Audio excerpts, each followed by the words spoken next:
Bonjour à tous et bienvenue sur Crypto Signal. Aujourd'hui, on va faire l'analyse habituelle sur BTC, Ethereum et Total 3 et bien sûr parler en grande partie et assez longtemps du token Trump, Official Trump, qui a été lancé par le futur président des États-Unis, en tout cas qui fait son investiture demain.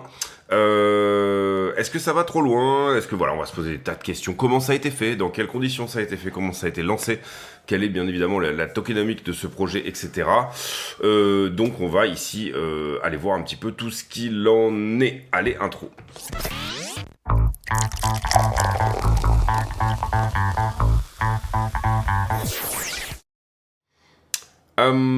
Alors, la structure 4 heures sur BTC, on ira sur le token Trump tout à l'heure. Ici, on a perdu ce 4 heures, hein, ici en résistance. Pareil pour ce 15 minutes, pareil pour ce 5 minutes, sur lequel moi, personnellement, j'aurais bien vu le prix ici refusé sur ce petit pic frontside, là, ici. Eh bien, on est plutôt allé sur le côté backside, donc en haut du pic, vous le voyez ici. Donc, du coup, bien sûr, ce 5 minutes qui était là a été éclaté. Si vous comprenez rien de ce que je raconte, allez voir en fin de vidéo, il y a toute une playlist de tutoriels. En gros, vous allez le voir ça fait à peu près 6 vidéos et vous allez bien mieux comprendre le champ lexical. Ici, on avait un 15 minutes que pour le coup, je pense qu'on va pouvoir transformer direct en 4 heures, puisque c'est à peu près sur cette zone qu'on est en train de refuser. On le voit ici, là, c'est très joli sur cette ouverture-clôture, mais pas les deux, hein, c'est-à-dire que nous on travaille en hard closing, vous ouvrez et vous fermez une bougie. Donc pour le moment, voilà, la zone de rejet, je trouve qu'elle est plutôt propre dans cette zone-là. On avait cet élargissement ici qu'on va pouvoir peut-être retravailler comme étant comme ceci en fait, hein. C'est-à-dire que on oublie la touchette qui était là, et on lui donne la pente la plus propre. Sous-entendu, ça voudrait dire quoi? J'ai ici j'ai ma 2, qui effectivement se fait en 1, 2, 3 comme ça, mais pas de problème. J'ai ma 3, j'ai ma 4 et j'ai ma 5. Parfois on casse sur la 5, sur un élargissement symétrique de creux comme ça. Parfois on est obligé de faire une rotation partielle, et c'est plutôt mon scénario, c'est plutôt celui qu'on évoquait, avec là en l'occurrence quelque chose autour de 95, peut-être légèrement au-dessus, peut-être sur ce 1 heure, entre 98 et 95, une correction éventuelle. Aucune certitude de ce côté-là, ça peut très bien casser tout de suite. C'est ce que je vous ai dit tout à l'heure, parce que après la 5, la rotation partielle n'est entre guillemets pas obligatoire, et également parce que c'est une figure qui ne casse qu'à 56% par le haut. Donc on garde dans cette idée qu'il y a 42% de fois où finalement eh bien, on vient échouer sous la structure, où c'est en fait finalement pas une figure de creux, d'accord? L'élargissement symétrique. Voilà pour la structure 4 heures, on reviendra sur la structure vraiment en petite TF en fin de vidéo, histoire de faire le point également. Et Ether BTC qui est littéralement en train de s'effondrer, qui vient nous faire un nouveau plus bas ici, sur pas forcément, je le disais tout à l'heure, hein, mais pas forcément des concepts de liquidité, c'est-à-dire que Ether n'est pas outre mesure le plus longué que ça, c'est vraiment de la vente au spot. Donc on était dans ce scénario pas forcément privilégié chez nous, puisque nous on disait que ce support avait peut-être quelque chose à dire, mais c'est pas le cas. Vous voyez qu'il a essayé là, hein, il y a eu petit quelque chose, mais ça n'est pas le cas. Sur Ether BTC, d'un nouveau plus bas. Globalement, ce qu'on avait dit, et c'est plus ou moins ce qu'on avait quand même montré en scénario hypothétique, c'est impulsion, correction et impulsion, et donc là on a tout à fait touché la target de ce mouvement, c'est-à-dire cette impulsion qui se reproduit en haut de correction a tout à fait été mis en place, et on touche les 0,030 globalement. Pour moi, là où ça devient un peu crade, c'est que on commence à toucher à des endroits où on risque d'attaquer la structure globale, hein, sur cette zone-là, 0,25. Alors pour moi, il y a un petit quelque chose ici aussi, sur lequel on perd totalement le caractère haussier de la structure. Je parle du caractère haussier à très long terme, hein, sur Ether, à savoir ici 0,029 par là. Voilà. En tout cas, on est vraiment très très proche de cette zone où le support ne se défend pas. Donc en l'occurrence, c'était vraiment pas dans mes scénarios privilégiés. En tout cas, sur la zone des 0,040 et 0,035 ici, moi je pensais qu'il allait nous dire quelque chose. Pas du tout, il continue vraiment à se faire déboîter les gencives, notre ami Ethereum contre Bitcoin en tout cas. Et malgré un ETF qui a quand même des afflux, etc., il a vraiment pas grand chose à dire. Est-ce que il y a du daily là-dedans? Globalement, voilà, si j'avais un support, un prochain, hein, puisque là on était à peu près, vous le comprenez ici, dans cette zone backside. Globalement, on était à peu près là-dedans. Si je vous mets les niveaux, vous allez mieux comprendre. On va se mettre le petit daily qui est là. Hop. donc daily, hein, bien sûr, parce qu'on est on regarde la time frame en daily, donc on le regarde en daily. Le petit daily qui est là, et on va se mettre ici, plutôt que de mettre le plus bas vraiment local, le petit daily qui doit se trouver à peu près dans cette zone-là aussi, pour essayer de voir un peu quelle peut être la dernière zone de rebond, puisqu'on y est maintenant, hein. Ça y est, on est vraiment, pour le coup, ici, pour moi, c'est invalidé. À 0,25, on invalide quand même pas mal des tas de choses. Donc du coup, voilà, ça reste la dernière zone de support possible, entre guillemets. Pourquoi ça? Je l'ai un peu expliqué dans une vidéo précédente, mais là vous avez un plus haut, ici vous avez un plus bas, ici vous avez un plus haut qui est plus haut que le précédent, ici vous avez un plus bas, ici vous avez un plus haut qui est certes plus haut que le précédent, ici un plus bas, donc là déjà on perd quelque chose dans la structure quand on vient effectivement chercher ça, mais pour le coup, bon, on rentre dans une latéralisation assez longue, ensuite on perd la latéralisation, et finalement qu'est-ce qu'il nous reste au travers, une fois qu'on a perdu ça, pour garder finalement une structure qui, long terme, reste plus ou moins haussière, même s'il y a une grosse latéralisation sur le temps, d'accord? Eh bien, il nous reste absolument que ça. Vous voyez qu'on perd le momentum quand on est là, c'est-à-dire, là, vous voyez, les plus bas s'alignent, et ici, on perd le momentum, donc ça, c'était un signal de faiblesse quand même, au 0,60, et là, pour le coup, on est littéralement en bas du bas, on est en train d'attaquer vraiment la structure dans sa globalité. Je parle de la structure monthly sur Ether contre Bitcoin, si je vous le montre en monthly. Ça donne ça, c'est-à-dire, vous voyez ici, je monte. Ici, là, j'ai quand même perdu un truc, on est bien d'accord. Ici, quand on est au 0,055, je perds le momentum ici, il est retesté d'ailleurs. Et puis là, finalement, si j'en viens à attaquer un peu tout ce qui est là, qu'est-ce qui doit protéger? C'est le pic qui est là. D'ailleurs, on avait même un sommet majeur, puisque ici, on avait à nouveau fait un plus haut. Donc voilà un peu l'idée, globalement où est-ce qu'on se situe entre ces deux niveaux daily que je vous ai montré. Pour le coup, c'était pas prévu, mais je vous fais une petite analyse un petit peu plus poussée sur Ether contre BTC. Eh bien, spoiler alerte, on est littéralement en daily sur le niveau, d'accord? Vous le voyez ici, backside, on n'est pas censé attaquer plus que ça, on n'est pas censé clôturer en daily, sinon c'est rendez-vous au 0,23, et alors là je vous cache pas que pour le coup, ça voudrait dire que Ether est vraiment dans la merde. Dans la merde au niveau prix, ça veut pas nécessairement dire ici que Ether il nous a assez souvent, proposé ce genre de capitulation assez violente. J'en veux pour preuve ici, où on a quand même bien attaqué un niveau. Même chose, ici j'ai ma structure haussière, on va dire comme ça, admettons, comme ça. Ici on en perd une partie, mais on construit un joli support qui retient ici, d'accord. Et puis finalement je purge ici, sans attaquer le point bas. Et où est-ce que je me reprends globalement sur ce niveau? Alors on est un peu plus frontside. La toute petite latéralisation que vous voyez ici, je me reprends dessus. Alors là, pour le coup, on est un niveau au-dessus. C'est peut-être même typiquement ce que je vous parlais ici. Vous voyez que c'est tout pile. Ce que je vous parlais ici, c'est typiquement, pour le coup, comme si on avait rebondi au 0,35 ici. C'est-à-dire plutôt ici backside, donc 0,40 et ici 0,35. Voilà le dernier. Et là, vous voyez qu'on est en bas du bas. En bas du bas, si on compare, ici, ça nous emmènerait par là. C'est comme si on était ici, sur Ether, dans le passé. C'est-à-dire qu'il a vraiment couvert effectivement toutes ces imbalances, etc., toutes ces choses-là. Là, pour le coup, les imbalances, vous comprenez, elles commencent ici, l'imbalance, d'accord? Le moment où Ether avait poussé en quelques semaines extrêmement fort pour aller chercher, elle commençait à 0,036. Pour le coup, là, on vient la chercher.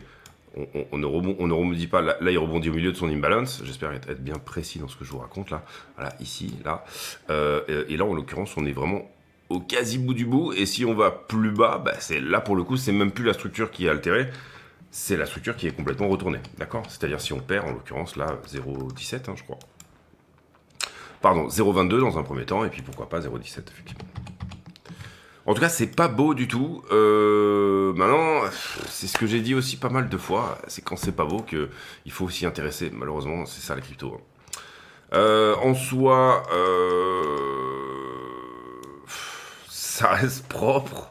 Je suis désolé, mais du coup, ça reste hyper propre dans la correction, au sens où on a ça, on rejette sur la structure. On n'avait pas fait de vidéo hier, mais là, pour le coup, ça paraît évident. Donc rejet sur la structure, aucun problème avec ça. Pour le coup, c'est méga propre à ce niveau-là, hein, au niveau de rejet. C'était même shortable d'ailleurs sur cette structure en 4 heures. Et en l'occurrence ici, si ça se passe mal, c'est 2007 pour moi, pour Ether. Parce que on reste dans la logique finalement de ce couloir un peu en correction là-dedans. Box d'achat, potentiel support ici sur 2700. Box d'achat qu'on avait mis en avant ici et qui a déjà été visité. Si jamais ça devait avant, proposer quelque chose. Oui, on va regarder du coup. Donc ce daily là, on devra attendre la fin de la journée avant de dire qu'il est ajourné, mais on va l'enlever quand même, puisqu'il avait déjà été bien entamé avant.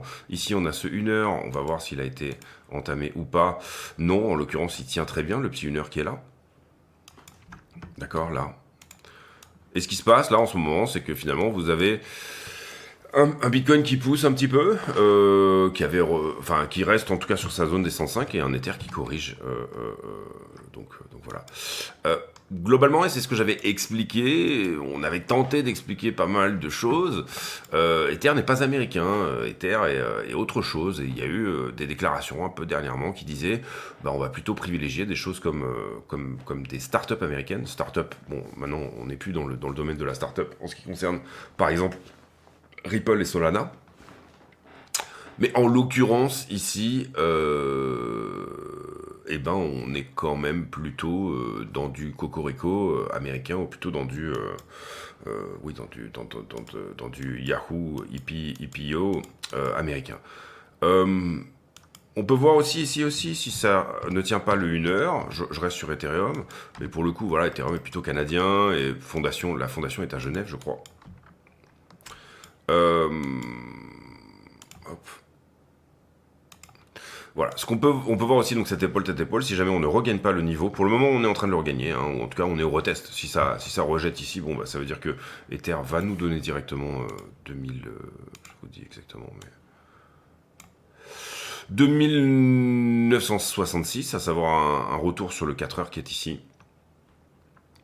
Donc si on implémente réellement cette épaule tête épaule en figure de sommet ici, pour le moment il est en train de pas trop mal réagir sur le 1 heure, donc on peut pas vraiment dire que cette figure est validée. Ça se voit sur la dominance aussi, cette histoire là d'Ether qui est complètement en train de purger ici.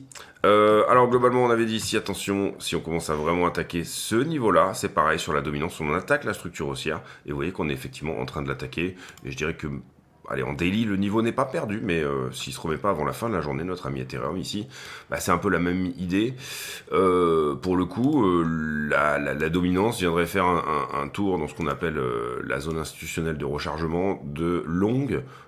Maintenant, pour moi, si on veut continuer dans le caractère impulsif, on doit rebondir avant le 0,618 et on doit pas trop attaquer ce creux là. Et pour le coup, vous voyez que le creux sur la dominance, et là c'est encore plus propre, il se situe plutôt au 10%, là on est à 11%, voilà. Donc Ethereum c'est quelque chose que j'ai pas mal répété dernièrement, mais c'est un take it or leave it à ce stade. Qu'est-ce qu'on peut dire d'autre ? Je pense que c'est tout sur Ether. Très vraiment pas joli, malgré le fait que, encore une fois, il arbore la quasi-totalité de la DeFi en son sein. On le voit sur DeFi Lama quand vous faites blockchain. Je veux dire que il fait 52% de absolument toute la TVL, et je passe ici sur une bonne partie de ces layers 2 sur lesquels, si on les rajoute, pour le coup, on est littéralement dans des niveaux Arbitrum, etc. Vous le voyez, dans des niveaux qui vont plutôt quelque chose de l'ordre du 60-70% de tout ce qui se passe en DeFi, TVL, etc. En l'occurrence, on verra ici ce que ça donne pour la suite, pour Ethereum. J'ai un trade sur Ether qui est sous l'eau. Non, allez, il est à moins 10% pour le moment, donc ça va. Ouais. Alors, la suite, c'est le Total 3, bien sûr, donc les altcoins. Et pour le coup, c'est assez rare pour qu'on puisse en parler, et je pense pour le coup que ça tient un petit peu à cette idée de qu'est-ce qui se passe de manière endogène à la crypto en ce moment. Et ben il se passe que d'une certaine manière le, le, le, le, le, le, le, le momentum est plutôt sur les coins américains. Et là, en l'occurrence, en ce qui concerne la dominance, on a un petit rejet sur les 26, c'est pas moche. On travaille le support ici, c'est pas encore moche. Si on doit ici, pour moi en tout cas, valider quelque chose, bah, ça serait plus ou moins tenir le support actuel pour continuer à pousser. Je vous rappelle qu'on vise, nous, 30 voire 31% de dominance sur les altcoins sur le mouvement. Attention à ça, impulsion, correction, impulsion. D'accord, nous ce qu'on veut c'était impulsion, correction, impulsion pour aller à 30. Si jamais on a impulsion, correction, impulsion, pour le coup c'est un retour sur les 18 ou 19%. Et c'est toujours la même chose en trading, tout est possible, d'accord. Donc on ne s'expose pas trop et on garde dans l'idée, même si on accumule des gains substantiels pendant un certain temps, et même si on a l'impression que de pouvoir timer le marché, d'être hyper bon, etc., toutes ces choses-là, il faut faire super gaffe. Donc globalement, dans la petite structure ici, sur le 4 heures, ce qu'on veut c'est impulsion, correction, impulsion supplémentaire, vous l'aurez compris. On ne veut pas perdre le support actuel et on veut reproduire l'impulsion qui s'était faite ici, juste là. Dans un contexte où Ethereum corrige, est-ce que tout cela est possible ? Bien sûr, c'est possible. Ça reste pas habituel. On veut déjà péter, vous l'aurez compris ici, cette distribution là, petite distribution en cours. Ça reste pas habituel quand même de voir ce genre de choses. Maintenant, encore une fois, il y a des choses endogènes à la crypto qui sont en train de se passer en ce moment, qui font que on a plutôt du Ripple et du Solana qui font plus ou moins des ATH, ou en tout cas des ATH locaux pour Ripple, alors que le reste du marché est un petit peu en peine, notamment, encore une fois, je le rappelle, Ethereum. Alors, on va parler du Trump maintenant. On va attaquer le fondamental et donc du coup, on va parler du Trump. Là, c'est Janet Yellen qui laisse un petit cadeau en partant, c'est-à-dire que l'État américain sera probablement en cessation de paiement, entre guillemets, en possible shutdown. Dès mardi, c'est-à-dire la veille, le lendemain de son départ. Donc ça c'est plutôt bien joué, pile poil dans les chiffres. Elle aura vraiment tout dépensé jusqu'au bout. Maintenant, l'idée ici, c'est que, on va dire, il a le contrôle de la chambre Trump, donc du coup, assez facilement, il va être voté un rehaussement du plafond. Afflux ETF de vendredi, puisqu'on n'a pas fait de vidéo hier, 1 petit milliard, donc c'est beau, c'est propre, c'est beaucoup, c'est énorme. Et puis 23 millions sur ETF Ether, c'est pas grand chose, mais ça reste du positif. Le Trump Coin maintenant, parce que j'ai pas fait de vidéo hier, j'étais occupé à vivre ma vie.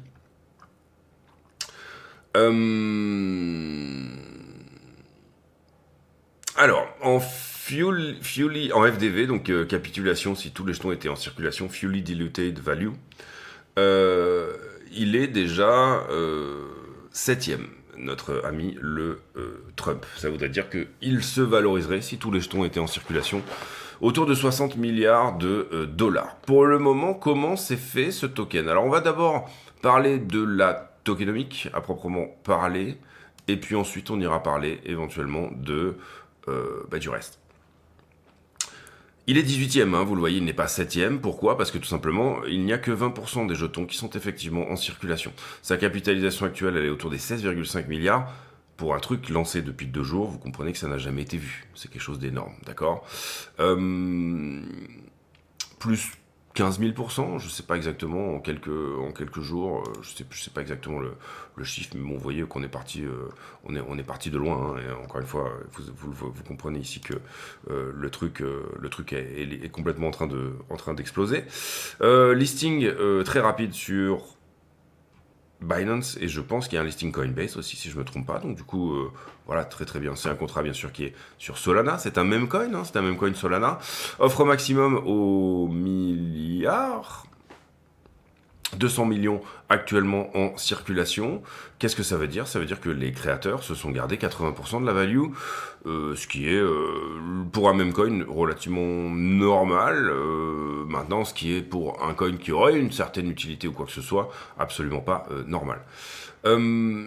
Est-ce qu'un président des États-Unis peut faire ça? Déjà, c'est la première question. Bah, dites-vous bien que il n'est pas innocent le fait qu'il le fasse juste avant de rentrer en fonction. 2 jours avant. Personne n'en parle de ces choses-là, mais ça n'est pas innocent. Entendu, bah attendez, c'était avant que je rentre en fonction. Donc voilà, légalement, il y a des choses qui sont quand même peut-être plutôt dans ce sens-là. Est-ce que c'est abusé de la part de Trump? La réponse est oui. Est-ce que personnellement, moi qui ai pas mal, comment dire, été dans le sens de Trump sur la totalité de ces élections et qui est toujours un peu cru en sa victoire et cru en le fait qu'il aurait quelque chose de bénéfique pour la crypto, est-ce que c'est une connerie de faire ça en termes politiques en tout cas? Moi je pense que oui, personnellement c'est mon avis. Lancer un coin avec ton nom à 72 heures juste avant d'être président est littéralement complètement démesuré et délirant en termes d'ego trip et en termes aussi de potentiel enrichissement. Hein. Vous comprenez que là, que si le coin continue à prendre de la valeur, je sais pas alors exactement, bon pour le coup on sait que 80% est le nombre de jetons qui est sur la team, pour le coup on peut estimer que Trump, étant donné qu'il a mis son nom dessus, etc., a au moins 60-70% de cette valeur-là entre les mains. Ça n'est pas un jeton qui va être en faveur des États-Unis ou quoi que ce soit, ou à moins que Trump fasse des donations après derrière de tout ce qu'il gagne sur ce token, ce qui serait pour le coup très joli. C'est-à-dire j'ai utilisé ma notoriété pour finalement, en fait c'est pas pour m'enrichir moi personnellement, mais c'était plutôt pour tout simplement essayer d'aller aider et pousser des choses, mais je vous l'avais pas dit au départ.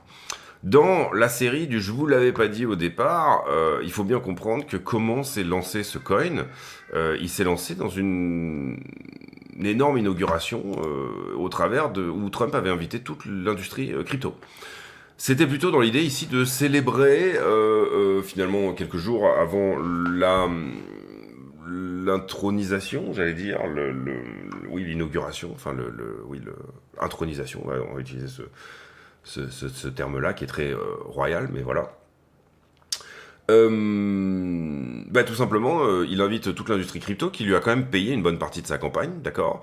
Et en gros, donc vous voyez ici les logos Galaxy, Kraken, etc., Exodus, tout le monde est là pour s'auto-congratuler, boire une petite coupe ensemble, et puis faire un petit peu du business, essayer de voir où est-ce qu'on pourra aller aux prochaines fois, etc. Et là, mais vraiment absolument tout le monde dit, on n'était pas au courant que Trump allait lancer ce truc-là. C'est-à-dire que en termes d'insider, il y a très peu de venture capital, très peu de monde, extrêmement peu de monde qui était au courant de ça. Et c'est ce que vraiment on retrouve en tout cas sur une bonne partie de tout ce qui a été dit après cette réunion. La plupart des gens ont dit mais on savait pas du tout qu'il allait lancer ce truc-là. Et ça a l'air vrai, je veux dire, ça sonne réel entre guillemets. Y compris les gros, genre Coinbase, etc. et compagnie, vous l'aurez compris. Donc, cette idée-là ici, c'est que, effectivement, tous ceux qui se sont un peu battus dans l'industrie crypto et qui ont effectivement donné des millions à Trump et qui, là, sont en droit de plus ou moins s'auto-congratuler de toute cette histoire, il y a tous les influenceurs du moment qui sont un petit peu sur place, se retrouvent tout simplement en train de se dire, mais nous, on n'était absolument pas au courant. Et ici, vous comprenez qu'on est déjà, encore une fois, à 16 milliards de market cap. Vous avez Snoop Dogg, les frères Winklevoss, absolument tout le gratin crypto est là. Et en soi, est-ce qu'il avait réellement besoin est-ce qu'il avait besoin d'utiliser l'argent de ces gens-là, parce que ces gens-là ont payé, ce gars-là, vous l'aurez compris, pour lancer son coin? Non, il n'avait pas nécessairement besoin de faire ça. Par contre, il leur donne un signal très fort, qui est de dire, les gars, j'ai pas besoin de vous, en fait. Maintenant, ça y est, je suis président d'une certaine manière. C'est la manière de faire de Trump, elle est aussi comme ça. C'est-à-dire de dire, littéralement une fois qu'il est élu quand même, et bien de dire à Netanyahou, bon bah tu vas te calmer, alors qu'il a quand même été élu aussi en grande partie grâce on va dire je sais pas comment on peut appeler ça aux États-Unis, mais voilà, la grande diaspora juive, on va dire ça comme ça. Derrière, effectivement, donc ça fait partie des carnets de campagne, et la crypto, c'est un peu la même chose. Je leur dis, bah regardez, moi, je lance mon Memecoin. Personnellement, encore une fois, je cautionne pas du tout ça. Par contre, je me dis, imaginons que quel état, dans quel Far West on va rentrer, ce qui est plutôt une bonne chose, hein, d'une certaine manière, mais en termes de régulation, à quel point on va ouvrir les possibilités, le champ des possibles, si jamais le président des États-Unis, à 3 jours de son investiture, se donne le droit et la possibilité de lancer un Memecoin sur Solana. C'est-à-dire qu'en l'occurrence, on n'est pas prêt en termes de possibilités par rapport à la crypto, en termes de ce qui va être donné par rapport au potentiel d'innovation sur les terres américaines dans ce cadre-là, on n'est effectivement pas prêt. Pour moi, c'est beaucoup trop. Là, il n'y a pas photo, c'est complètement beaucoup trop. Ça n'est pas quelque chose qu'il aurait dû faire. Voilà. Mais le signal, sur l'idée, en tout cas, de ce qu'il va faire concernant la crypto, correspond à une potentielle quasi totale dérégulation pour aller voir où ça va. Sous-entendu, encore une fois, on ouvre les portes du saloon à tous ceux qui ont un flingue et on voit à la fin, c'est le Far West quoi. C'est-à-dire, on voit à la fin qui est-ce qui reste et puis à partir de là, on sort un shérif, d'accord. C'est plus l'idée, je pense, qui est en train de se poser actuellement que vraiment, on va réguler dans le bon sens, etc. Toutes ces choses-là, avec cette espèce d'idée quand même qu'il y aura une forme de protection à un moment donné de qui que ce soit. Est-ce que c'est bien? Est-ce que c'est mal? Alors personnellement, je suis plutôt dans cette idée d'être plus ou moins libertarien. Maintenant, je peux pas dire il faut critiquer Nancy Pelosi quand elle fait de l'insider trading au Congrès, donc dans la partie démocrate, et je peux pas dire c'est ok que Trump lance un Memecoin à 3 jours de son investiture. Ça n'est pas possible. On n'a pas ici, sauf à dire encore une fois qu'ils prennent tous les bénéfices et qu'ils disent bon, ok, c'est pour allez, je balance tout pour je sais pas rembourser la dette ou quoi que ce soit. Ce qui bien sûr est impossible puisque vous comprenez que si jamais il disait ça, le coin se casserait la gueule. Et en termes de liquidité, il ne fera jamais 60 milliards, puisque vous comprenez, là, on a une value de 12 milliards qui est en circulation, donc potentiellement qu'il a 60 milliards entre les mains, enfin quelque chose comme ça. Puisque je rappelle, il a 80% de la value, ça serait peut-être un petit peu moins, 12 fois 5, oui c'est ça, 60, oui, 12 fois, oui ça. Donc potentiellement il a 60 milliards entre les mains, lui et son équipe, entre guillemets, mais vous comprenez qu'il n'y a pas la liquidité en face. Hein, donc du coup, bien évidemment, on ne parle pas d'un enrichissement potentiel de 60 milliards. Mais quelques jours après, imaginons que ce truc-là monte à la capitalisation, je sais pas, je dirais une connerie, mais je mets en pause une seconde. Allez, en donnant à Trump la capitalisation du Dodge, vous arrivez déjà à 290 $, et là actuellement il est dans les 60 $, donc à 1 x 5. Voilà pour mon avis, vous avez mon avis, je cautionne pas. Par contre c'est un signal de dérégulation extrêmement fort, bien évidemment. Est-ce que ce genre de truc peut finir en justice? Je sais pas, il faudrait ici pour le coup, s'il y a des gens qui sont réellement... est-ce que c'est des délits d'initiés? Est-ce que ces choses-là peuvent éventuellement finir en justice? Pour le moment, il n'y a pas la régulation pour, et en soi, Trump va faire la régulation des 4 prochaines années. Donc c'est difficile à dire. Est-ce qu'il l'a fait volontairement juste avant l'investiture? Je pense qu'il y a des choses légales par rapport à ça qui sont bien évidemment en jeu, c'est-à-dire le fait qu'il l'ait fait 3 jours avant. Et par contre, c'est un signal fort par rapport à l'industrie crypto qui est de dire maintenant c'est moi qui décide. Même si vous avez payé, c'est moi qui décide parce que personne n'était au courant vraiment que ce coin allait être lancé. Allez voir le thread que j'ai reposté sur, j'allais dire Twitch, sur Twitter. Et voilà. Également, abonnez-vous, c'est du temps passé pour moi, donc ça serait vraiment cool de le faire si le contenu vous plaît. Reposter éventuellement toutes ces vidéos, ces choses-là. Éventuellement, parler de la chaîne autour de vous, pourquoi pas. Mettez un like, puisque ça titille un petit peu l'algorithme, et c'est vraiment, pour le coup, une chaîne qui reste assez confidentielle, mais qui, je pense, peut être confidentielle pour encore plus de gens. Je ne changerai pas ces choses-là. J'aime bien faire la musique que j'aurais aimé entendre. Je fais des vidéos très longues, mais parce que pour moi, rentrer dans le détail, c'est rentrer dans le dur. Et rentrer dans le dur, c'est rentrer dans la difficulté. Et rentrer dans la difficulté, bah, c'est pousser une analyse un petit peu plus loin que juste vulgariser quelque chose. Donc en l'occurrence. Et puis aussi parce que j'ai pas envie de faire de montage. Donc voilà, dans tous les cas, c'est pas du tout un truc qui me ferait vibrer. Et ça ferait longtemps, si j'avais dû faire du montage, que j'aurais arrêté la chaîne parce que ça m'aurait gonflé. Bitcoin à 400 000, on passe. On est toujours sur la news là, vous comprenez. Pas mal de TF sur Litecoin, XRP et Solana. Donc bien sûr ici, bon, ça sera probablement ici en l'occurrence des non pas des ETF spot, mais des ETF en leverage sur les dérivés. Je pense que ETF, XRP et Solana vont arriver. La question c'est quel sera le premier avant l'autre. Je pense que ça sera XRP personnellement, mais voilà, aucune certitude de ce côté-là. 275$ pour Solana, c'est beau. Personnellement, j'ai vendu quand même pas mal sur la zone des 200$. Je m'en mords les doigts, mais en même temps, j'ai gagné de l'argent. Je l'avais payé sous les 10, hein, donc... Bon, du coup, voilà, il n'y a aucun souci avec ça. On a fait x20, il n'y a aucun problème. Trump... Oui, bon, ben voilà, là, on vient d'en parler. Hein. Et la Banque du Japon, qui va augmenter ses taux. Et ça, j'ai toujours dit, c'est pas une très bonne chose, parce qu'il y a ce carry trade, on en a déjà parlé dans la vidéo d'hier, donc je vais pas faire la redite, mais il y a ce carry trade. Et là, c'est assez étonnant, Trump qui donne la permission. Donc c'est pareil, on va rentrer dans un truc quand même, ici, où on est sur quelque chose d'assez... péchu. Et on l'a dit aussi, comment dire, moi je préfère des États-Unis qui sont de front dans une lutte même commerciale avec l'Europe, c'est-à-dire une lutte de front où vraiment on se dit les choses. Je préfère ça que d'avoir ce côté un peu démocrate sur lequel ça va être un petit peu l'inverse, c'est-à-dire non mais vous inquiétez pas, on est copains, etc. Par contre, mets un peu de pognon par rapport à l'Ukraine, etc. et ceci, cela. Et derrière, en fait, on se retrouve à être les plus gros importateurs de gaz non liquéfié américain, alors que probablement une escouade ukrainienne sûrement, comment dire, payé par l'OTAN, a fait exploser Nord Stream, qui était un formidable outil pour nous d'avoir de l'énergie pas chère, et notamment qui, depuis, comment dire, par rapport à l'Allemagne, correspond plus ou moins à son plus grand déclin.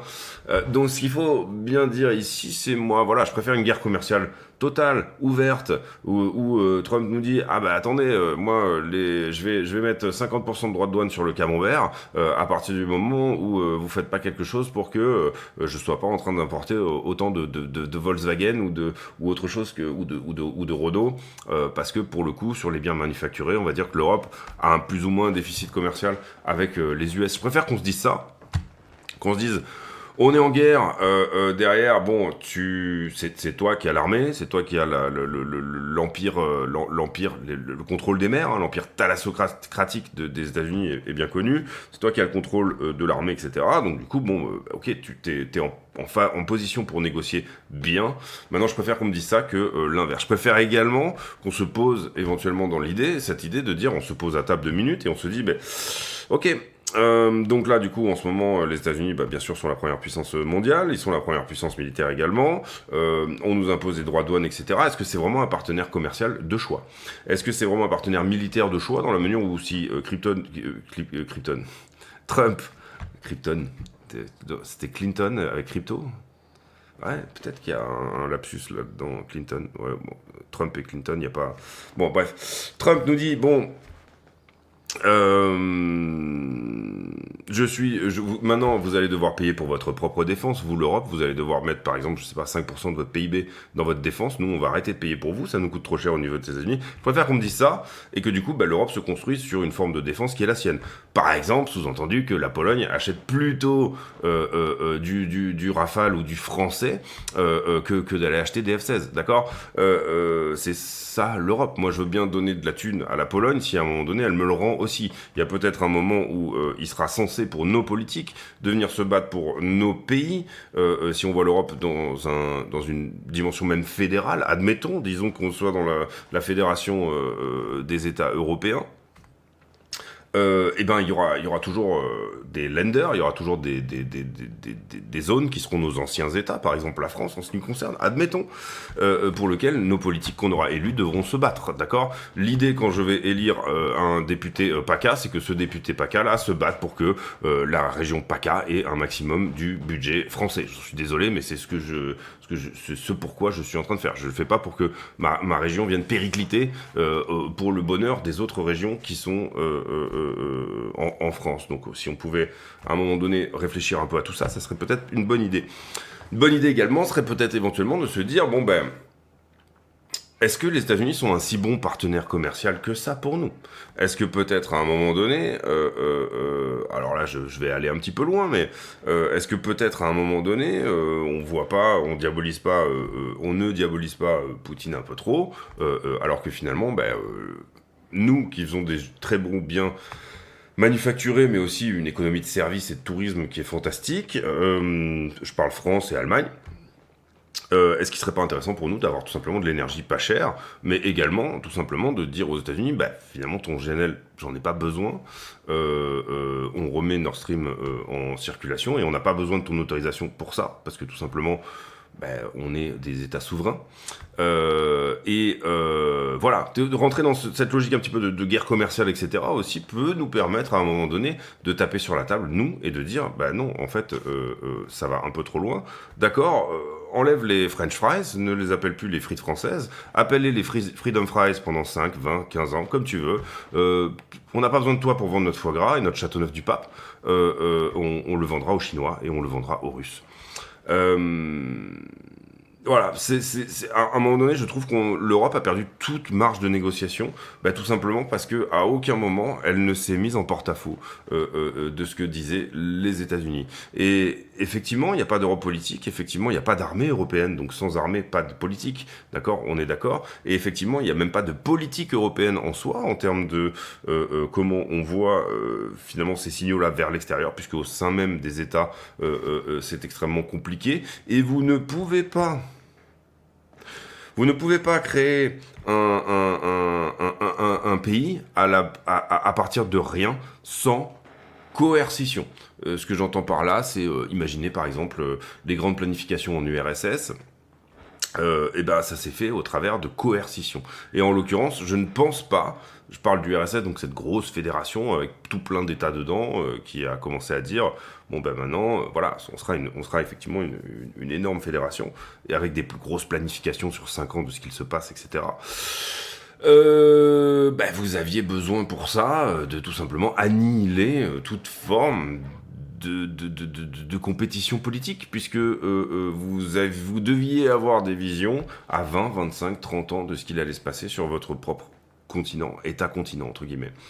L'Europe n'est pas nécessairement prête pour ça, sauf actuellement, et c'est ce qui est en train de se passer, elle est en train de vivre ça, mais au travers de, finalement, une ingérence atlantiste.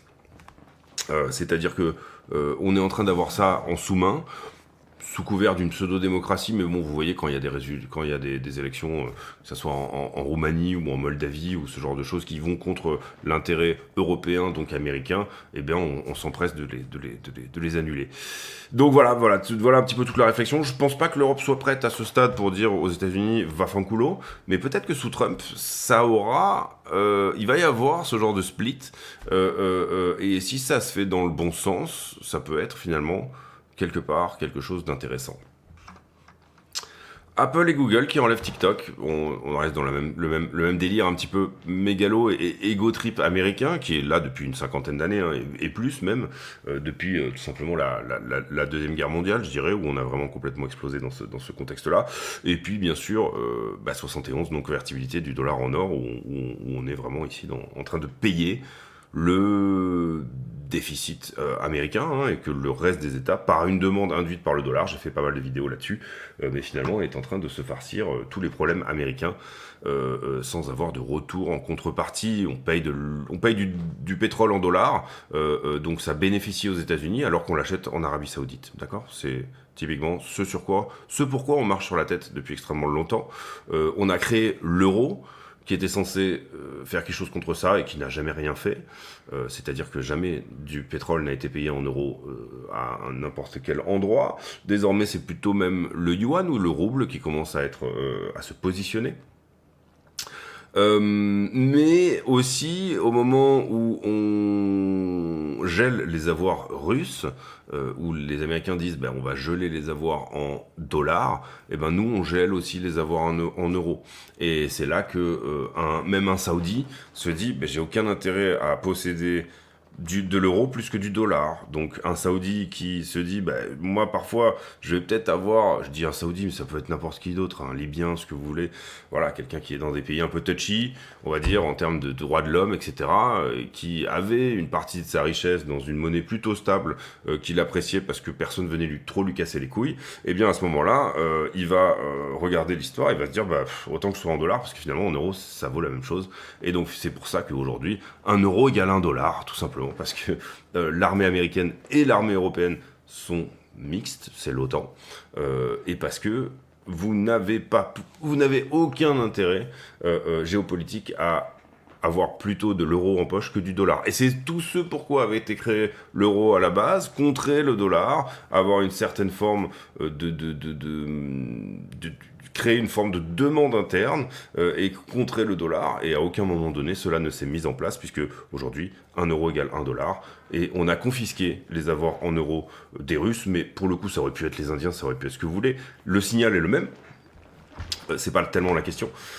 Et on se retrouve du coup avec cette situation là où 1 euro égale 1 dollar, et où l'Europe est en train de littéralement péricliter. TikTok, c'est pareil, on va pas en reparler encore une fois.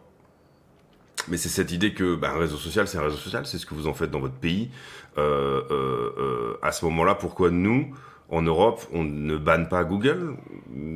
Quelle est la différence en soi ? Est-ce que... Oui, alors on peut estimer que les Chinois sont des ennemis, mais là, dernièrement, quand je regarde tout ce qui s'est passé en termes de géopolitique et de ce qui nous a fait mal, j'aurais plutôt tendance à regarder du côté des Américains, encore une fois, je vous l'ai expliqué, par rapport à Nord Stream, par rapport à toutes ces choses-là, qui, finalement, en soi, sont plutôt des choses qui ont fait... Si vous regardez... Je mets en pause une petite seconde. Juste pour étayer mes propos, et pas pour... c'est pas la peine de... Bon, cette vidéo est longue, mais j'aime bien de temps en temps m'en rentrer dans des sujets un peu... Là, vous avez BNP. Vous avez BNP en haut. Où se trouve le top ? Tiens, c'est marrant, c'est à peu près pile poil 2007. 2008, il y a bien sûr la plongée. Mais en gros, depuis, on n'a jamais refait mieux. Ici, vous avez Société Générale. Là, pour le coup, vous voyez 2007 également ici, légèrement avant, 2006, 2008, on n'a jamais fait mieux, et puis globalement, on est à peu près toujours sur les niveaux de 2008. Ici, vous avez quoi ? Vous avez Bank of America, le niveau de 2007 était là, et pour le coup, on a fait beaucoup mieux depuis. Et puis ici, vous avez JP Morgan, où 2007-2008 doit se trouver à peu près par ici. Allez, on va prendre le creux, et où pour le coup, depuis, on a fait x15, x20. Est-ce que l'Europe a payé la crise de 2008 des subprimes ? La réponse est en partie oui, bien sûr. Est-ce que la crise des subprimes a été au final plus européenne qu'américaine ? La réponse est bien sûr, la réponse est tout à fait. Et vous pouvez le voir, ne serait-ce que sur ces actions ici, qui sont des actions financières, qui du coup vous en disent quand même pas mal sur tous ces concepts ici de liquidité, de validité de liquidité ou pas. Bon, qu'est-ce qu'on a de gros la semaine prochaine ? Pas grand-chose. En revanche, il y aura le FOMC, donc la décision sur les taux d'intérêt de la Fed. Ça sera la semaine d'après. Donc on en parlera la semaine d'après. Il y aura le PCE, grosse semaine après, et il y aura le GDP, donc le PIB. Donc là, c'est une semaine où on va avoir littéralement toutes les infos qui vont se précipiter au portillon. La semaine prochaine, il n'y a pas grand-chose. Il y a le PMI, il y a les jobless claims, mais c'est une info hebdomadaire, donc du coup pas excessivement intéressant. Et voilà, on y va pour la liquidité, ça sera probablement une des vidéos les plus longues de la chaîne, mais du coup on a discuté de pas mal de choses, donc c'était plutôt sympa. En l'occurrence ici, qu'est-ce qu'on a liquidé sur les dernières 24 heures ? Plutôt du long de 386 millions, on a Et c'est beaucoup pour un samedi / dimanche, enfin un week-end quoi. 600 millions de liquidations, c'est énorme, avec notamment une bonne partie des liquidations sur Ether, 80 millions, notamment dans ce qui se passe en longue, mais finalement, vous voyez que c'est plutôt les Others et Solana qui vient liquider un bon paquet de pognon. 575, c'est beaucoup, plutôt du long sur le reste des alts, hein. On voit ici quand même que les alts ont un petit peu corrigé sur du long. Et puis voilà, globalement. Et c'est assez marrant, mais finalement, le Trump, qui n'a fait que pumper, a liquidé 80 millions en long. Donc ça veut dire qu'à chaque correction, eh bien, il corrige bien évidemment du longueur retardataire. Sur le carnet d'ordre, achat spot, pas grand chose à dire. On n'a pas beaucoup de choses à dire de plus que hier. Et ici, 22,30, alors il y a un petit souci ici. Pourquoi ce niveau n'a pas été travaillé? Je sais pas pourquoi il est encore là, lui. C'est pas grave. Allez. On enlève ça. Je suis sur le bon. Oui, je pense que je suis sur le bon contrat. Hop. Est-ce qu'on peut enlever ça? Ok. Alors, grosso modo, ici, on avait gardé les niveaux vers le bas. Vous comprenez qu'il y a un petit truc à 95. Ici, on était en funding négatif, donc la moitié du marché littéralement était en short et l'autre moitié en long. Il me semblait avoir mis un niveau là. C'est sûr, même que j'en avais mis un. Je sais pas pourquoi il s'est enlevé. Hop, ici. Qui est assez conséquent, puisque ici j'ai une montée du funding et descente du prix. Maintenant, le nombre de contrats en circulation diminue, donc ça veut dire que c'est plutôt de la prise de profit du côté des longues, mais on met quand même un niveau, parce que ça veut dire que on perd un petit peu dans ce sens-là. Derrière, ici augmentation, ça va dans le même sens. Ici, ça va littéralement dans des sens différents, donc j'ai du short au-dessus, ici, là-dessus. J'ai quelque chose à venir prendre, puisqu'il y a une divergence entre ce que le funding nous dit et le reste. Et puis ensuite, c'est l'inverse. J'ai du long ici. Divergence entre le funding et le prix. Hein. Je vous apprends rien si vous suivez la chaîne depuis un bon petit moment. Et puis derrière, on va dire que ça suit pas mal jusqu'à là. Alors là, on est en train d'attaquer le niveau du haut. Il y a un petit niveau à 102 500, vous l'aurez compris. Et puis depuis, on peut pas vraiment dire qu'il y ait quelque chose là. Faudra attendre un petit peu. On peut sauver ça, on a les deux niveaux de la journée, on va dire 102 500 et 105 700. On est dimanche, on ne s'attendrait pas ici à une énorme vol non plus, mais pourquoi pas, ça peut arriver parfois. En général, fin de dimanche ou dimanche la nuit, on vient plutôt liquider du monde, hein, on vient plutôt liquider en bas, je veux dire. Hop. Bah ici, on voit très bien plusieurs choses. D'abord quelque chose à 97. Un peu long, hein, parfois les serveurs de iBlock, malheureusement. Ça reste assez confidentiel, mais c'est un super outil. Hein. Petit quelque chose au niveau des 97. C'est ce qu'on a mis en avant, je crois, hein, quand on vient de faire quelque chose là. Ouais, c'est ça. Hop, petit quelque chose au niveau des 97, mais on avait sorti un beau paquet de monde ici sur cette correction. On a laissé malheureusement le temps à d'autres de rentrer. Et puis, est-ce que c'est des insiders? Est-ce que c'est eux qui ont le pognon? Ou bien est-ce qu'on va venir les chercher? C'est une bonne question. Pas énormément de short au-dessus, alors que moi j'en ai noté. Vous voyez qu'on en a un tout petit peu, mais c'est pas énorme. Bon, désormais, on est en train de créer les conditions d'un petit pop, puisque ici on vient défendre. Peut-être que à terme, effectivement, on va créer une poche de liquidité au-dessus du prix. Sur la une semaine, moi je lorgne énormément les 95 000 ici. Mais à force de rester un peu sur le haut ici, vous voyez qu'on est en train de créer les conditions d'une poche de liquidité supplémentaire qui pourrait éventuellement nous emmener à 107, admettons, hein, si on reste dans le show, 106 000 et quelques pendant ceci. Il y a une petite poche de liquidité à 100, et pour le coup, la poche de liquidité à 97, elle est pas énorme. Elle est plutôt autour des 95. Demain, c'est l'investiture. Est-ce que au moment où il fait l'investiture, ça pousse une sorte de bougie de délivrance, comme on a pu avoir par exemple sur les ETF, où ça a poussé pendant 2-3 jours, et puis ensuite on a eu effectivement la correction. Sur Ether, je pose la question aussi, mais pour le coup, comme on a nettoyé là une semaine, là, hein, Est-ce qu'on n'est pas en train de créer les conditions d'un pump? Je pose la question. Maintenant, je l'ai déjà posé beaucoup de fois. Excusez-moi hein, de continuer à être boule ad vitam aeternam sur Ethereum, mais pour moi, ça représente tellement de valeur, c'est tellement pas cher par rapport à ce que ça propose que je peux pas m'empêcher de dire, bah ça s'achète. Voilà, nous on a repayé, bon plutôt en trade, mais on a repayé cette petite box de rechargement entre 2007 et 3000 dont je vous parlais, hein, sur ces niveaux-là globalement. On a repris encore du trade là-dessus. Maintenant que la une semaine est nettoyée, est-ce que ça s'achète ou pas? C'est une question vraiment à laquelle vous seul pouvez répondre. Vous êtes seul face à votre patrimoine, bien évidemment. Alors, pour revenir sur la structure, là je me suis mis en 6, c'est une petite erreur de ma part, mais globalement en 4, voilà. Pour moi, une des grosses questions, c'est est-ce qu'on revisite 95 avant de casser cet élargissement? Pour moi, il va casser vers le haut. Maintenant, je n'ai pas la certitude, mais voilà, est-ce qu'on revisiterait pas 95 avant de le faire? C'est la question qu'on s'est posée en début de vidéo. Si jamais on le fait, est-ce qu'on va à 120? D'accord. Donc on peut soit casser tout de suite ici, vous l'aurez compris, donc tenir le momentum du moment, soit avoir besoin de ressourcer au 95. C'est les deux questions que je me pose actuellement. Mais en soi, pour moi, ça reste aussi sur le fond, d'accord. Il y a, somme toute, un très beau support à 90. Et voilà, et après, il reste 42% de chance, donc c'est quand même assez énorme qu'on vienne mourir sous la structure. Dans ces cas-là, bah, c'est tout simplement vous reporter la structure entière. Alors là, est-ce qu'on n'est pas un peu plus haut? Si, maintenant qu'on a fait ça, d'accord. Et là, en l'occurrence, vous voyez que ça colle pas mal avec 120 000 vers le bas. Et en revanche, si on venait à péter vers le haut, pardon, et si on venait à péter vers le bas, ça colle pas mal avec 75. Voilà, c'est un peu ça la question. J'ai en scénario privilégié plutôt 120K, c'est-à-dire bah, qu'on continue un peu sur cette espèce de... On en a parlé hier, mais ça, c'est un... élargissement ascendant à angle droit, hein, quand vous avez ce type de structure. Plutôt une structure... à terme, qui est baissière, d'accord.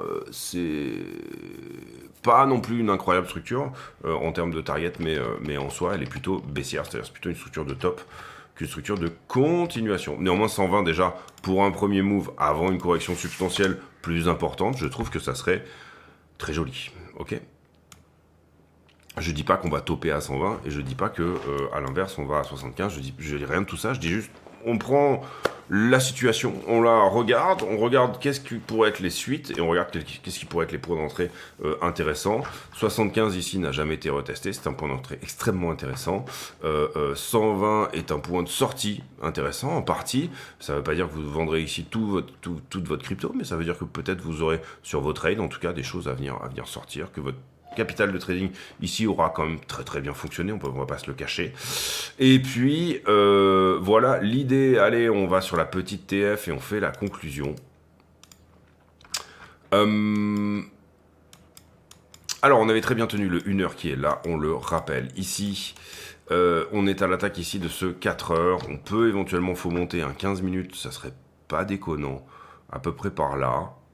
À peu près par ici, c'est pas ouf, hein, d'accord, on a que 3-4 touches, il est pas mal, mais il est pas incroyable, peut-être qu'un 1 heure serait plus adéquate, ouais, adéquate, parce que là, en 1 heure, vous voyez qu'on touche à peu près tout, ok, là, ici, on a 1 heure qui est très jolie. Pourquoi on touche à peu près tout? Bah, on a presque la touchette avec ça, il y a la touchette avec ça, ici la touchette avec ça, touchette, on retranche, on revient dessous, hop, touchette à nouveau, enfin voilà, vous voyez que c'est un niveau clé, 105 140. Si on casse le 1 heure en 105 140, c'est plutôt mignon pour une continuation haussière, à savoir 106, 107 si on regarde la liquidité, hein, pour le moment, bon, on parle ici dans son UT, d'accord. Si on va à 106, 107, il faut bien comprendre que, entre guillemets, on donne plus très cher de cet élargissement. Je veux dire, à un moment donné, il faut, on peut avoir des déviations, comme on l'a eu là, d'accord. C'est-à-dire, petite mèche et je réintègre, ok, ça me va, c'est bon, surtout si on vient à peine toucher ça, mais que finalement on réintègre assez fortement. Là, ça me va. Sous-entendu, on ne perd pas le 4 heures qui est là, voilà. Pour moi, voilà, ça serait un critère. Si je veux dire... l'élargissement n'est pas perdu, entre guillemets, pour une correction, hein, j'entends ici pour aller à 95, mais au moins, bah, je suis venu faire un tour un peu plus haut, fait d'avoir une poussée en 4 heures ici, mais sans perdre le niveau, donc de ouvrir au-dessus, mais ne pas clôturer au-dessus, hein, une mèche en fait, avoir une mèche en 4 heures. Avoir une mèche en 4 heures et réintégrer serait un signe que effectivement cet élargissement, plutôt sur le long terme, nous emmènera à 95 et ensuite pourra effectivement casser vers le haut.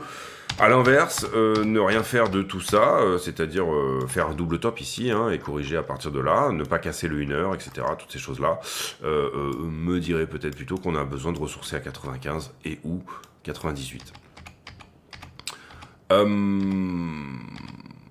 Scénario privilégié, ben, je vais rester dans cette idée qu'on a besoin de corriger à 95. Maintenant, vous comprenez que c'est pas moche ce qu'on a sous les yeux, je parle de ça.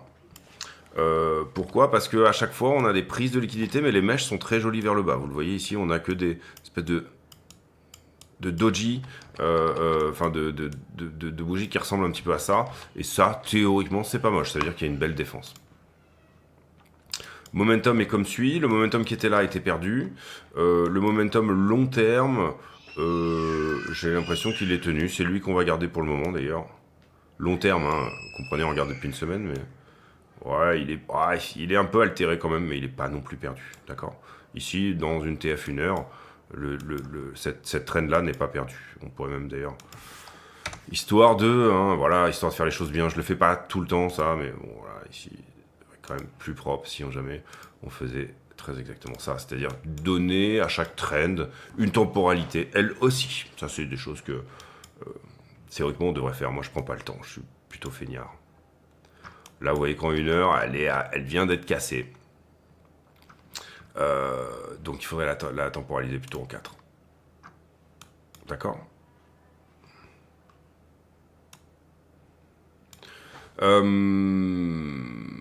Ici. D'accord, ça, vous pouvez le faire. Moi, personnellement, je l'utilise moins. C'est plus quelque chose que vous allez utiliser si vous faites du suivi de trend. C'est-à-dire, si dans votre manière de trader, vous allez en permanence venir remonter votre SL. Moi, je vais plutôt aller prendre des TP, laisser la position respirer jusqu'en bas. Il y a des gens qui font du suivi de trend. Et pour le coup, quand vous faites du suivi de trend, là, par exemple, typiquement, il est 9h à 13h, donc dans 1 heure.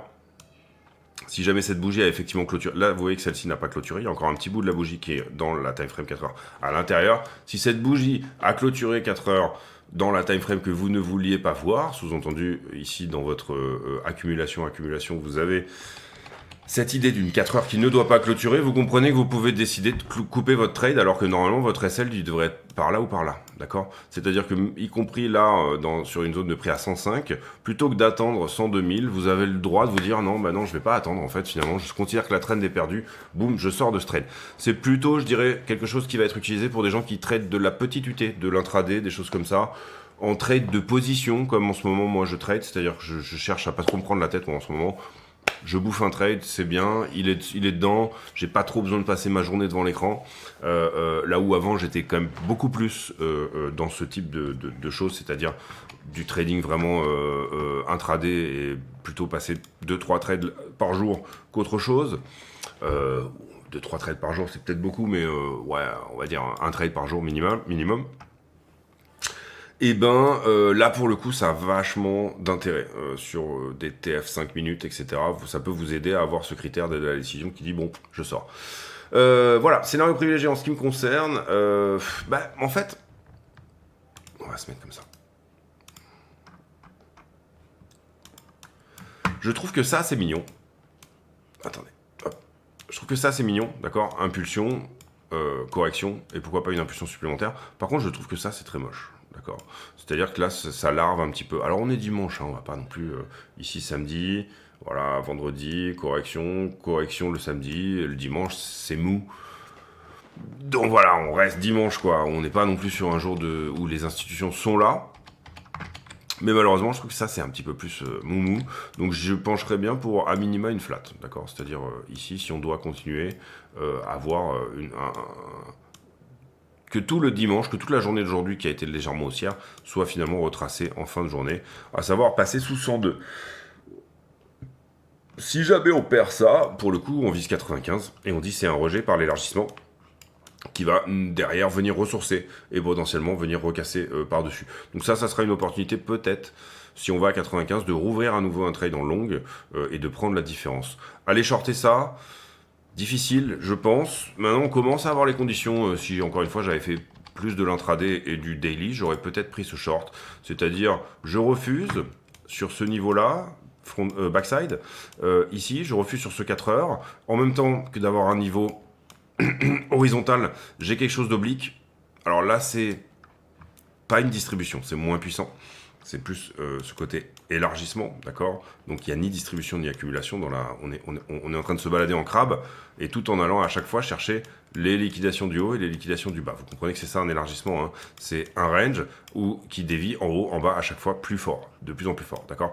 Comme une fréquence cardiaque qui tout d'un coup, une sinusoïdale de fréquence cardiaque qui tout d'un coup commence à s'énerver un petit peu plus.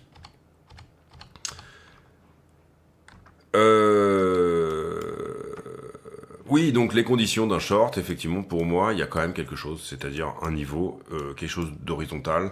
Pourquoi pas. Encore une fois, j'irai pas chercher nécessairement le bas, peut-être sur un runner, hein, ici, venir chercher sur un runner 88 et venir chercher 95 dans les conditions, c'est-à-dire fin de week-end, investiture, etc. Demain, c'est l'investiture de Trump. Est-ce que l'investiture en soi, et ça c'est une question à laquelle vous devez avoir une réponse dans votre tête au moins, est-ce que l'investiture de Trump va provoquer une grosse bougie verte, ou plutôt une grosse bougie rouge? Moi personnellement, j'aurais tendance à dire que ça va être une journée peut-être de volatilité. Soit elle commence par du rouge et ensuite elle nous donne du gros vert, hein. Ça irait dans le sens tout à fait de ce que je dis. Peut-être mon scénario privilégié. C'est-à-dire que ça pourrait se faire dans les 2-3 jours qui viennent, hein, ce genre de move. À savoir un sell de news dès l'inauguration. J'aurais du mal à comprendre, vu que l'inauguration se fait un lundi, bon bah pourquoi à ce moment-là on n'aurait pas corrigé ici voilà, pourquoi à un moment donné, vous comprenez que pour moi, là on a préparé l'inauguration, hein, c'est ce que à un moment donné j'en ai parlé en disant... Putain, on dirait que c'est presque le sell de news pré-inauguration qui est en train de se faire. Je pense qu'il y en aura un autre. Je vois bien ça se mettre en place. Mais si c'est pas le cas, ben, ça voudrait dire que c'est ça qui va plutôt se mettre en place. D'accord. Sans réellement dire on va perdre la structure ou quoi que ce soit, j'en sais rien. Après, il faudra voir comment on se construit par ailleurs. Donc pousser à 120 sur la journée de demain, l'inauguration de Trump, etc., est possible. Pour ça, il va falloir plusieurs choses. Il va falloir que cette petite structure ici, qui est finalement d'1 heure, hein, elle reste bullish. Comment elle reste bullish? Vous voyez que pour le moment, ça ressemble plutôt à une flat quand même. Eh ben, on perd pas le 100%.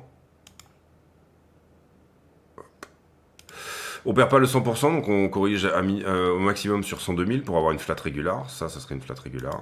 Et puis ça serait une flat étendue, quelque part entre 0,78 et 200. On va compter le 200 parce que le support pour moi il est là.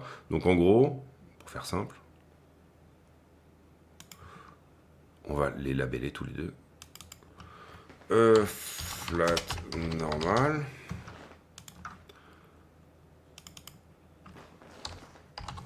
Flat étendu. Et là, en l'occurrence, vous restez dans des conditions qui restent bullish. Ça voudrait dire, je fais ma correction comme ça, je perds ma trend, hein, certes, il n'y a pas de souci avec ça. Ici, boum, je me reprends, ça c'est extrêmement bull, c'est un flag, hein, d'accord, une flat c'est un flag. Derrière, une zigzag, enfin une flat étendue un peu plus prononcée, ça reste, on revient visiter le support, peut-être même on prend un peu de liquidité dessous et on y va. Donc cette boîte de liquidité se défend, et à l'inverse, plus profond, c'est quand même ici beaucoup plus une prise de liquidité sous là où elle doit aller, c'est-à-dire au 95, avant de faire le vrai move.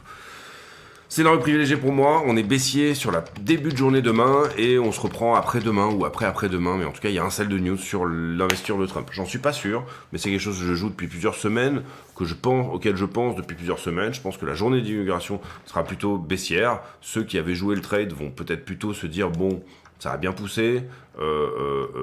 Comprenez bien qu'ici, au 5 novembre, On était à 67 000, on est là à 105 000. Est-ce que quand vous étiez dans cette UT-là, c'est-à-dire de dire je vais jouer la victoire de Trump, y compris avant je parle ici parce qu'il y a plein de gens comme moi, dont je fais partie, qui l'ont joué avant, qui se sont dit Trump va être élu donc je vais le jouer comme ça, mais les gens qui se sont dit au moment de l'élection je fais de l'achat et derrière qui ont eu tout ça. Est-ce que on n'est pas dans les conditions de vente à peu près parfaites, c'est-à-dire top, top et top, voilà, est-ce que c'est pas eux qui sont en train de vendre même sur tous ces niveaux-là? À voir, personnellement en tout cas, voilà un peu mon idée du moment. J'espère que cette vidéo vous a plu, elle était assez longue certes, je pense que c'est important de discuter de choses importantes quand elles sont importantes, c'est-à-dire... En l'occurrence, pour moi, c'est très important ce token Trump. J'ai vu ça sortir hier, j'étais trop occupé avec d'autres trucs familiaux pour faire une vidéo. J'avais pas envie voilà, d'aller dans ce truc-là. Grosso modo, sur le très long terme, bon, tant qu'on tient ça, c'est-à-dire depuis le bottom des 53 ici, tant qu'on tient ce momentum-là, tout va bien. En revanche, si on vient à le perdre, c'est quand même plus moche. Et en l'occurrence, avec une prise de la liquidité ici, sur cette zone-là, correspond à revenir revisiter le momentum sans faire un plus haut, ça reste plausible, c'est-à-dire bim, bam et boum, d'accord? Ou alors aller à 120 directement est plausible aussi. Personnellement, si on va à 120 directement, j'ai mes trades, j'ai 2 gros trades sur BTC qui sont prêts, qui sont déjà dedans, il n'y a aucun problème. Un depuis 60 000 et un depuis 90 000. Donc en soi, ça me va. S'il y a un sell de news, ça me va. Je lorgnerai quand même si je suis devant les écrans à ce moment-là. Je vais pas faire d'entrée à l'aveugle, mais les 95 pour éventuellement, si je vois une structure de retournement dans cette zone-là, pourquoi pas faire une petite entrée ou venir même renforcer mon entrée à 90, je sais pas encore. C'est-à-dire finalement me lisser un prix d'achat vers 92,5 en me disant bon, ok, je reste à peu près cohérent. Ou alors le faire sur un autre exchange, histoire d'avoir 3 trades en cours, un sur une toute petite UT qui probablement viendra chercher plutôt que ça, le trade à 90 est plutôt censé venir chercher ça, je parle du runner là ici, je parle pas de le trade à 90, il a déjà pris tout ce qu'il devait prendre sur la route, il est déjà extrêmement profitable, mais le runner irait plutôt chercher ça, et mon trade depuis 60 est lui plutôt en train d'aller chercher ça, d'accord? Donc en l'occurrence... tout est ok pour moi, tout me va. Extrêmement déçu par Ethereum. Maintenant, voilà, c'est des capitulations qui peuvent éventuellement faire que quand vous êtes déçu, parfois il faut tenir à l'inverse du reste du marché qui craque en fait. Donc voilà, je me positionne pas à l'achat, je l'ai fait sur les 2007-2009, enfin sur la zone quand on est rentré dans la box d'achat là. J'ai payé les 3000 en fait. Si jamais on y retourne, je ne repérerai pas à nouveau les 3000, mais il y a des chances qu'on y retourne, c'est-à-dire 2965 ici. Vous voyez ici, retour sur le 4 heures, c'est ce que je vous expliquais tout à l'heure, si l'épaule tête-épaule se met effectivement en place, c'est possible. Sur de la petite UT, vous voyez que ça ressemble à la fois un retest, à la fois une réintégration. Pour le moment, c'est pas encore trop. Il faudra décider quand le 1 heure aura été perdu ici. Et pour le moment, le 1 heure n'est pas perdu ici. Vous voyez qu'ici, là, il a fait une belle réaction dans cette mèche-là. Là, il est en train de revenir revisiter la mèche. Mais il n'y a pas de hard closing. Encore une fois, hard closing, ça serait ouvrir et fermer sous le niveau. Si vous n'avez rien compris, mais que ça vous intéresse, encore une fois, n'hésitez pas à aller voir la vidéo qui va s'afficher là dans quelques secondes en fin de vidéo et qui vous permettra encore une fois en 5-6 vidéos, donc globalement il faut compter 1 heure, 1 heure et demie, globalement le tuto sur la price action est celui qui je pense vous donnera le plus d'informations sur le champ lexical de tout ce que j'utilise et il y a un petit tuto sur comment je trade, le chartisme etc qui vous expliquera l'articulation entre effectivement les niveaux, les figures chartistes, toutes ces choses là, quand est-ce que j'utilise les figures chartistes, quand est-ce que j'utilise plutôt les niveaux et la price action pour me dire ok on est sur quelque chose qui est de l'ordre plutôt du smart money concept ou du inner circle trading ou ce genre de choses, c'est-à-dire je vais aller plutôt chercher quelque chose dans une imbalance là typiquement, ce genre de choses par exemple, d'accord. Ici bon, vous voyez que ça a été plus ou moins déjà quelque chose qui s'est mis en place, mais on n'est pas du tout venu chercher le fond du fond. J'ai pour habitude en fin de vidéo de poser une question à la con, c'est-à-dire une question qui n'a rien à voir avec le prix du Bitcoin, mais qui nous permet de converser de choses et d'autres. Allez tiens, quelle est pour vous la durée idéale d'une vidéo crypto signal? Ça sera relativement intéressant d'avoir parce que vous êtes allé jusqu'au bout là, donc vous êtes le panel, on va dire, le plus le plus hardcore, j'ai envie de dire, hein, au niveau de l'auditoire. Vous êtes quand même ici dans le noyau, on est dans le noyau dur, sauf si vous allez à la fin directement pour voir la conclusion de la vidéo, ce qui en soi est plutôt futé, mais un peu dommage parce qu'au milieu il y a plein de tricks aussi. Il y a plein de choses. Je pense qu'il y a, pour moi, dans une vidéo d'1 heure, en ce qui me concerne, il y aurait peut-être moyen d'aller à 30 minutes. Il y a peut-être 30 minutes de superflu. Mais en soi, j'ai pas envie de le faire, quoi. Voilà. Donc du coup, on voudrait pas, mais j'ai pas envie de faire 2 heures de montage pour que les vidéos soient plus vulgarisées, plus acidulées et plus fluides. C'est pas du tout mon truc. Moi, voilà, mon truc, c'est plutôt un instantané. Comment je fonctionne, plutôt un podcast même, ou voilà, ce genre de choses. On se retrouve demain pour une nouvelle vidéo. On va voir si on a touché cette flat ou cette flat étendue. On va voir si finalement l'inauguration, l'investiture, voilà, c'est ça que je cherchais. L'investiture de Trump est un événement baissier ou haussier. Personnellement, j'irais plutôt pour justement ce genre de baisse autour des 95 et ensuite extrêmement rapidement que le prix se reprenne. On va voir si c'est ça qui se met en place ou pas. Si je me suis trompé, c'est pas un problème, puisque du coup, on a les trades qui vont plutôt dans ce sens-là. Je dirais que chaque structure est bonne à prendre à partir du moment où c'est fait avec la bonne taille de position. Et pour le coup, je vous renvoie également à la playlist de fin sur laquelle vous avez un tuto sur le risk management. Quelles sont les bonnes tailles de position en fonction de ce que vous voulez faire. Et à partir du moment où vous avez dans votre dos un petit peu, avec vous, dans le trade, la structure, quelque chose de fondamental qui vous appuie un peu dans votre idée, donc l'analyse technique, l'analyse fondamentale, et puis un peu de liquidité qui vous permet éventuellement d'aller là où vous voulez aller. Là, en l'occurrence, il y a un tout petit peu de liquidité jusqu'à 107. La structure est pas moche pour faire cette fameuse continuation en flat et ou flat étendue. Par contre, il y a beaucoup de liquidité à 95, donc du coup, c'est un petit peu mitigé. J'espère que cette vidéo vous aura plu, probablement une des plus longues de la chaîne, mais en soi, voilà, je pense pas qu'elle était dénuée de sens non plus. Et voilà, l'idée ici, c'est qu'on peut plus ou moins quand même cautionner tout ce qu'a fait Trump jusque-là, sans nécessairement cautionner absolument tout ce qu'il va faire à partir de maintenant, d'accord ? On n'est pas obligé d'être totalement aveuglé. Et encore une fois, je vous expliquais mon idée aussi sur le fond de... je préfère, moi, qu'on se dise les trucs. C'est comme avec mes potes. Moi, j'ai pas besoin que mes amis soient parfaits. Et j'ai compris ça, et c'est pareil pour ma famille. J'ai pas besoin que ma famille soit parfaite. Et une fois que vous comprenez ça, je vous assure que tout va beaucoup mieux, y compris pour votre conjoint, voilà, tous vos enfants, voilà. Et vous-même, vous n'avez pas besoin d'être parfait. Tout va beaucoup mieux à partir du moment où vous faites tout ça, parce que vous êtes dans une forme de tolérance et de sagesse.